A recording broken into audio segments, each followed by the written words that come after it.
And it's a great morning. Happy Tuesday to everybody. Just getting ready to have some coffee here. My first sip of the day, man. I just want one good cup. I'd rather have one good cup than an entire pot of mediocre sewer water. Welcome to the Daybreak Show. I am the Sultan. But first, coffee.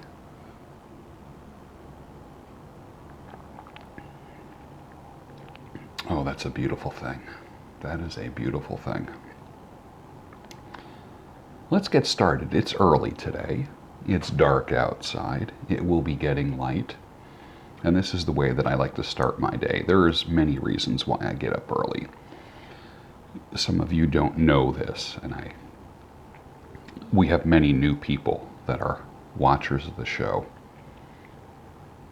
I am a caretaker of somebody with Parkinson's disease. That never goes away. It only gets worse. So that's something that I do. It's a labor of love.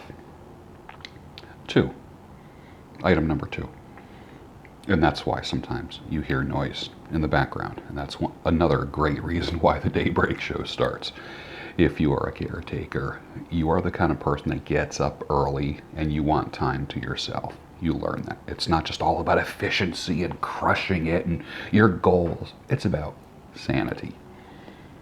Item number 2. I have 3 children. One of my children is autistic. And that requires stability. And one of the things that you learn to do in your life, if you're an emotional person, which I was, I am now called the Stable Stoic, and there's a book coming out called The Stable Stoic. I'm not stable because I'm non-emotional. I didn't become non-emotional when I became a Stoic. I became Stoic out of necessity because you can't live like this. I'm an artist, I'm a writer, I'm a thinker, I'm passionate, I'm deep. I love deeply, I hate deeply. I experience all of that stuff that's horrible and beautiful at the same time. But how can you live like that in society? You can't. You need to go like this. That's why, as the Stable Stoic, I tell you all the time, don't deny your emotions, delay them. There are times where I just want to punch a wall and cry. That's all. Many times I work out to build the body, the temple. There's other times I work out to relieve the stress of everyday life. I don't share that. This is actually the first time I've shared that with you. I have 3 children. I have 2 aging parents. My dad had cancer twice. My mom is having cancer surgery today in Florida. One of the reasons why I'm obsessed with earning and income and revenue is because it gives me freedom. The freedom that I have right now because of my wealth and prosperity helps me to care for others. It gives me the freedom to do that. Someday I may end up taking care of my parents who are in their 80s now. If the good Lord just doesn't take them in their sleep,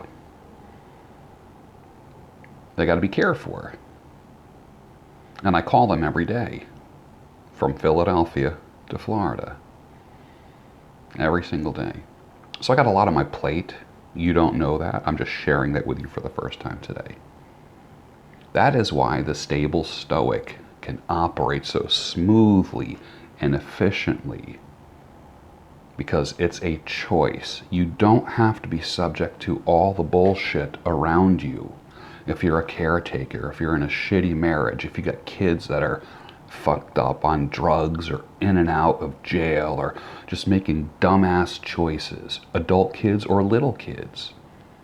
That's why I'm so strict when it comes to vetting women, because I don't need any more bullshit in my life at my age. So if I knew everything at 25 that I know now at 60, man, life would have been so much better. But I made all the mistakes. So you don't have to. I say that jokingly, of course. But let's get started. Just a quick little, what's the word? A little background information for those that are quick to, I don't want to say quick to judge, because I judge as well. And you know what? I don't judge you for judging. How's that sound? Because I do the same thing. I've been on a roll about relationship fasting. There's a scripture, and you know this is not a Bible study channel, but you know that I'm a Christian.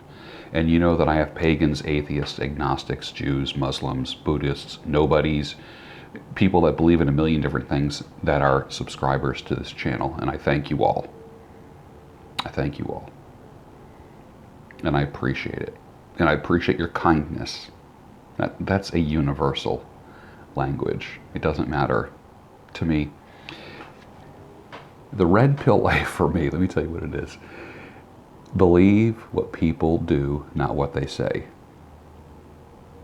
Some of the worst pain that I ever had in my life is from church and church people. Some of the greatest joy I've ever had is from church and church people.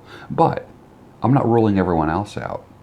I've had wonderful experiences with everyone in life. I've had horrible experiences with everyone in life. That's the way life is. I don't have a propensity to kind of blame certain groups of people. I don't care. There's no such thing as all people do this, or they are all like that, or you know how those people are. I don't do that. And I appreciate you. That's all. Scripture says, do not deprive one another except, and this is regarding a husband and wife partnership, do not deprive one another except perhaps by agreement for a limited time. Relationship fasting, that you may devote yourselves to prayer. And of course, this is the Apostle Paul talking about healthy relationships. So that you may devote yourself to prayer, but then come together again so that Satan may not tempt you because of your lack of self-control. That's 1 Corinthians 7:5. Relationship fasting. Do not smother each other. Have time apart. The comments that have come in the past 48 hours as I've talked about relationship fasting are amazing. Yes, the book is going to be written, and you are going to love it. Relationship fasting is the intermittent fasting version of relationships. It's healthy. It helps people appreciate one another. And I might even say that if you are moving towards divorce or separation, if you're married, there is a possibility that this could be one of the most revolutionary methods to revive your relationship. Listen, I was a therapist for 22 years. I counseled people during the day. And then at nighttime, I had an outpatient practice 2 to 3 nights a week for 22 years. And then cut hair part-time. I left that work. Now I cut hair full-time. And I do this. I know if I look back on my marriage, if we had more time separated, we might appreciate each other more. And I'm not talking about separation as in like open relationship. Like you get to fuck who you want, I get to fuck who I want, then we come together. That's not what I'm talking about. Don't deprive one another of what you need, except perhaps by an agreement for a limited time. Remember I said on my walk and for the past couple morning shows, how about a relationship where you see each other you see each other 2 to 3 days a week, but don't see each other 4 to 5 days a week? Or you're just not smothering each other. The airline pilot and my friend who is a world famous hairdresser in New Jersey, I always wondered how people have great marriages. I did not have one. I was winging it, just like I winged parenting, just like I winged so many things growing up. That's why when I was like 17 or 18 trying to deadlift 350 pounds and hurt myself, and I still have that injury today. I was winging. I didn't know. I didn't have direction. It's nice when you have direction. But I look at people who are happy. Now there's there's a gentleman who follows me. I just started following. I'm fascinated by him. God, is his name? He's a Presbyterian pastor. I don't know if he's watching this or not, but I'm going to do an interview with him. They met each other, I think he said, when they were like 19 and 23, and have been married since. They knew it. And her only regret was that they didn't get married when they were 18 or something like that. And I'm like, wow, I don't know if I could ever do that. The ladies that I went through in my life, and the ladies that went through me in my life, my God, if I could turn it back, would I do it over again? Probably not, because I know that can't be done. But what would I do different if I could? Would I tweak things? Would I change some things? Yes, I would. Most definitely. I want you to live. On my YouTube channel banner, you'll see, living a most excellent life. That's what it's all about. Living, not pissing your life away. And I did a video on what to do if you feel you pissed your life away. I'll put a link for that somewhere on this video. If you feel you pissed your life away, there's a method, a technique that I've created that helps you redeem that time. That helps you take the years that you feel that just sucked and that you pissed away and that you wasted and make some sense out of them and how to use them to move on in the future. And I know many of you have.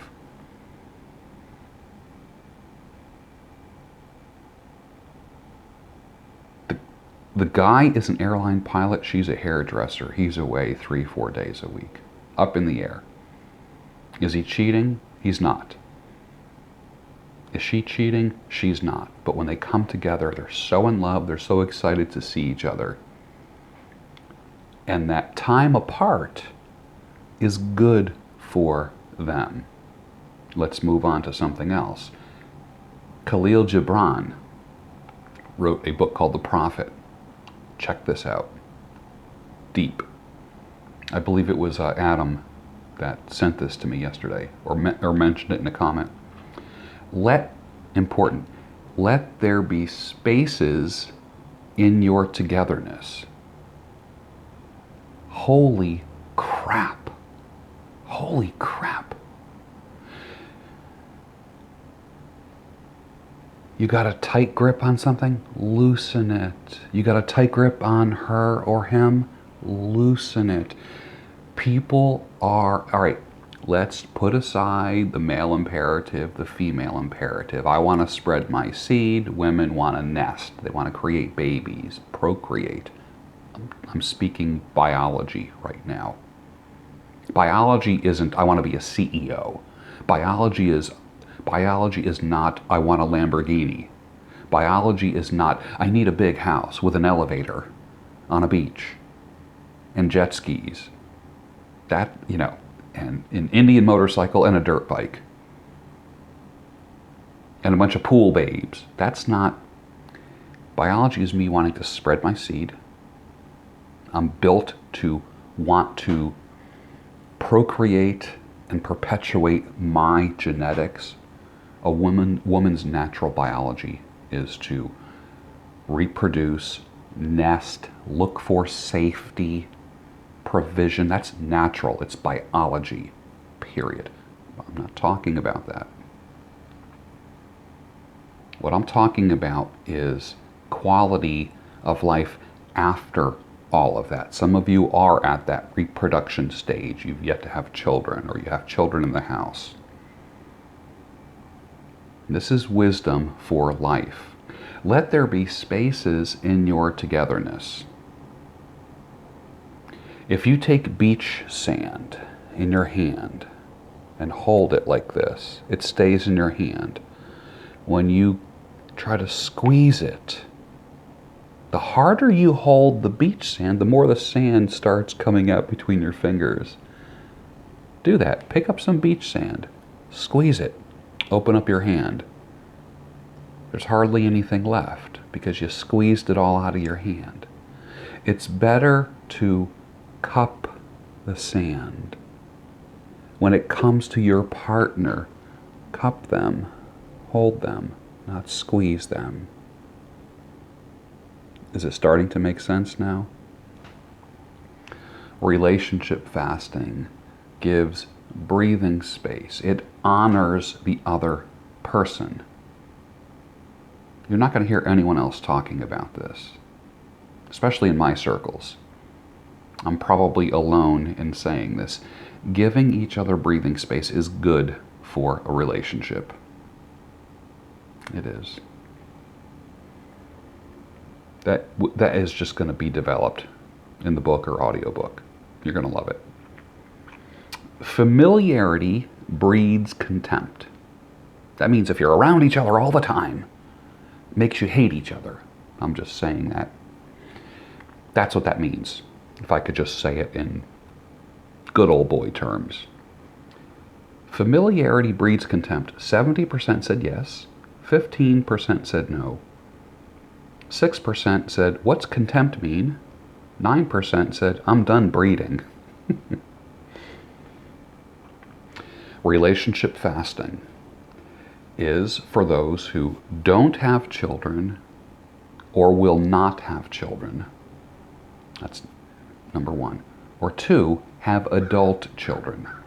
Other than that, it's ideal and can enhance your relationship.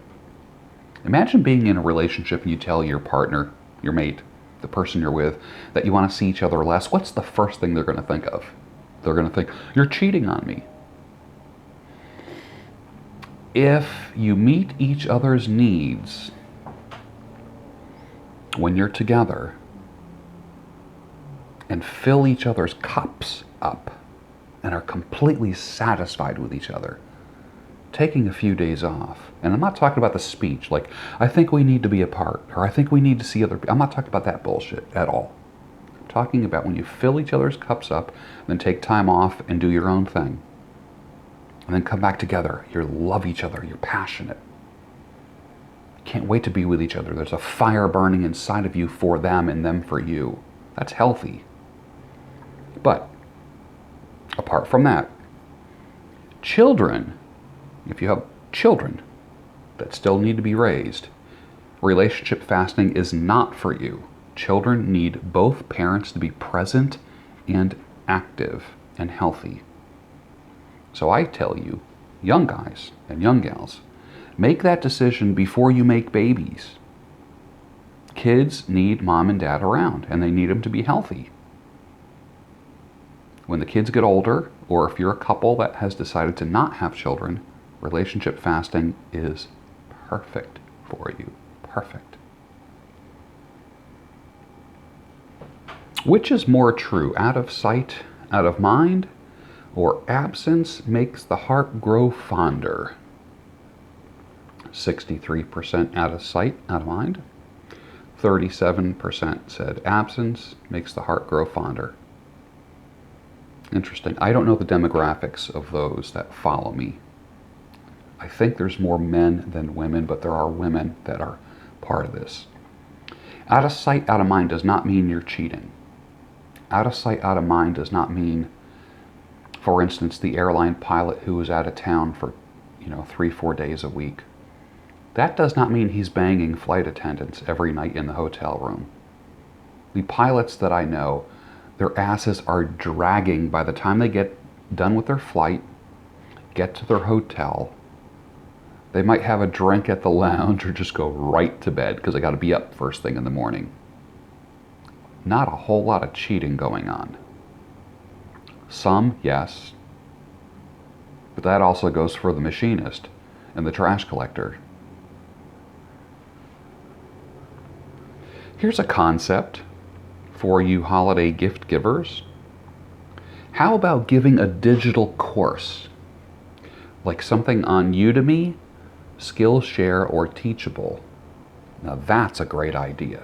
Imagine giving somebody the gift of learning something that they're going to have for the rest of their life. You can send somebody a course from Udemy.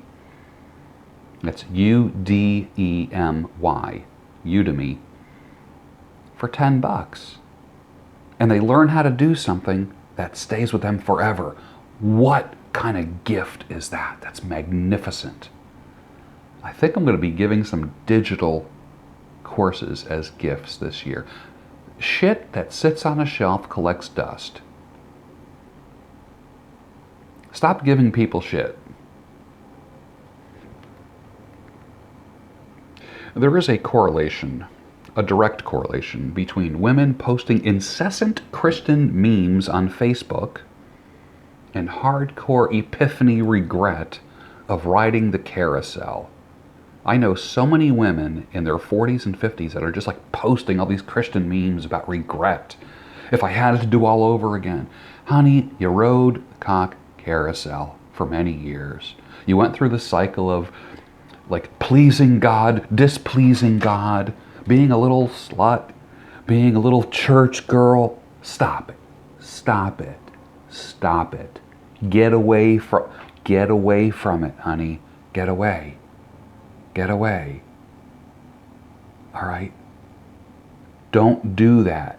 You're making yourself feel worse. I'm not talking about numbing yourself to sin and degradation and so forth. Okay, your marriage didn't make it. Okay, so you went out and dated. Okay, I get that. I get that. I don't want to say go out there and be a little slut all the time either. I'm not saying that. But enough already with the Christian memes. Enough. Stop it. Stop. If memes didn't exist, Facebook wouldn't exist.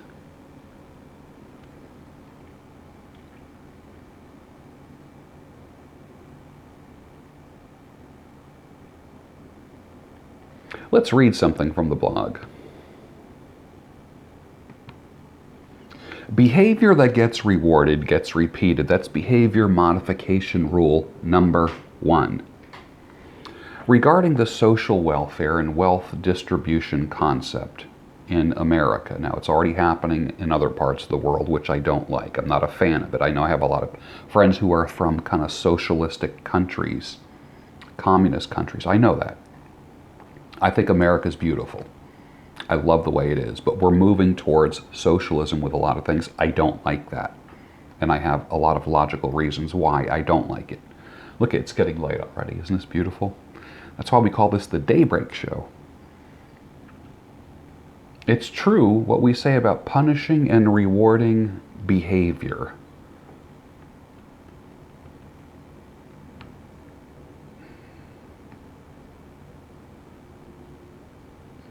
I just lost my place.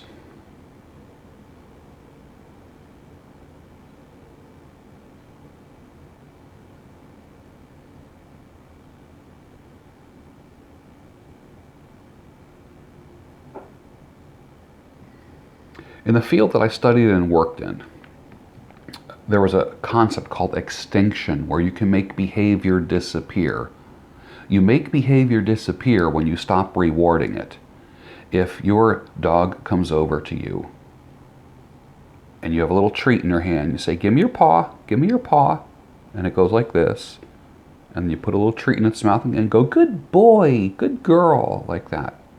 Pretty soon, in its mind, it relates the treat with the behavior. And pretty soon, good boy, good girl, and the treat causes the dog to do this. You know that. They're not giving you the paw because it loves you. Let's get real. It's a behavior. If you keep rewarding that behavior, you keep getting the behavior. If you stop rewarding the behavior, stop the reward, you stop the behavior. That's why I say behavior that gets rewarded gets repeated. Happens with human beings. A bunch of schoolboys are walking across a corner lot. There's a man who's got a house on a corner and the kids are cutting across his grass. All the yelling, get off of my lawn! Didn't help. Didn't help. One day he confronted the boys and said, I'm going to give each of you a quarter every time you walk across my lawn. So the 3 boys were like, and he put a quarter in each of their hand. He did that for 2 weeks. One day, they walked across his lawn, stopped halfway. He met him out there. And they were like this. And he's like, I'm not giving you any more money. And they were like, well, then we're not walking across your lawn. Behavior stopped. It's called extinction. We do it when we train puppies. You reward desirable behavior and you punish undesirable behavior traits. You do it to the point where the behavior is so minimal or it doesn't exist anymore. Literally, the behavior becomes extinct. After months and months of hard work, people say to you, oh, you have such a good dog. You're such a good... Like it happened overnight. You know when people have pets that obey, you know that takes a lot of work. That's one of the things that I do. I've rescued animals for years. And I've taken some of the nastiest, wildest creatures and turned them into loving, appearing, outwardly loving. It's behavior that gets rewarded and repeated. And that's what you can do with people as well. It's not manipulation, but being a good dog doesn't happen overnight. To other people, they think, wow, that's such a good dog. Little do they know it took a lot of work for you to get that dog to do that. Somebody should write a book for government officials called Everything I Need to Know About Leadership I Learned in Puppy Training.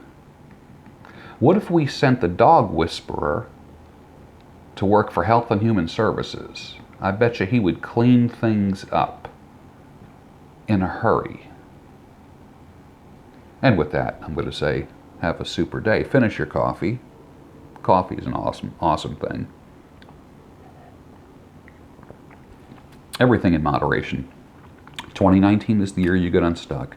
Here we are, it's the 18th. My God, it's not even 2 weeks left till the end of the year. 2020 is the year that you make your first million. What are you doing to get yourself unstuck? To live a most excellent life? What is the highest and best use of your time now, today? Where's your to-do list? Mine's right here. As soon as I hit stop on this camera, I get to work on the list and get some things done and prosper, bring in wealth, so I can do the things that are important to me and help the people around me. That's why it's important. Those that think that making money is not important don't care about other people. They're selfish. They're bitter, inward motherfuckers. You need to get outside of yourself. Get wealthy so you can help people, not just help yourself. Now, you have to make yourself healthy first. Like in the airplane, when the oxygen masks drop out of the ceiling, you put them on yourself before you can help anyone else. You're actually instructed to do so. It is your obligation, your duty, not to just live on what you can. Don't waste your friggin' life just living on what you can. Seek to get better. Everyone can do it. Doesn't matter what your IQ is. You can do it. I know you can. You just doubt yourself, that's all. And for those of you that are already doing it, think about this. There's going to come a time when you might have to be a caretaker with people, if you're not already. And I'm not talking about just children. There's children that fly the coop, and then all of a sudden there's other things that are brought on you. How are you going to deal with it? Think about the stable stoic. You can't do this. You can't be on a roller coaster. You need to be an even thinking person. All of my listeners, you are my even, stable people. You're not the emotional, crazy people that you once were, are you? You are the stable stoic. And with that, I'm going to say have a great day and finish your coffee. See you tomorrow.